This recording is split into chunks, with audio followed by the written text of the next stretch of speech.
This is a thing that has been going on with me in my heart for 22 years, and it's only gotten better. I've seen the cases get worse, but God's get greater. He gets greater in each one of their lives. And this is what we try to do, is to encourage these people while they're out here on the street. I met Thomas at the gym, and he told me that he fed the homeless. And even though at that time I had no burden to work with homeless people, I realized that when I read my Bible, I'm pretty hard-pressed to say that I shouldn't somehow care for the people who are hungry. I've been through it. I've been homeless before, and when I was in Texas, it's not a pretty sight. It's a thing that brings fright. We preach to them to be strong, but when you're out there alone and by yourself, it's another whole different situation.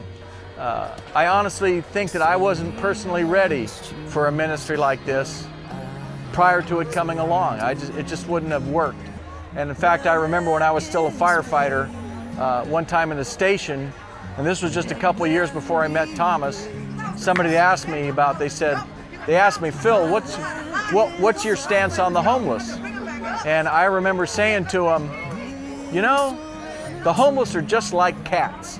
You don't want to feed them, because if you do, you'll never get rid of them. We're so thankful, we're so grateful to churches that have come alongside and stood with us.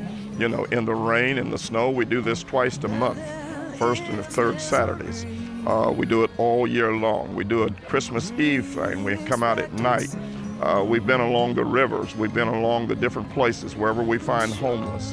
And we realize that it's only getting worse. We all have a wound in some way, shape, or form, and mine was probably self-conceit and greed, and God just really helped me through this ministry to break some of those things down and to help change my heart.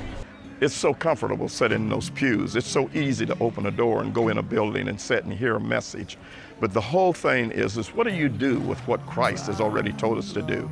I kind of think I will be doing this for quite some time here, right in Sacramento, also perhaps overseas. I mean, there's poverty here, but there's severe poverty in other parts of the world, and if God calls me to do some things there, hopefully I'll respond and say, here I am, Lord, send me. This is the key. This is the greatest key that God has given us, is love, and this is what works out here.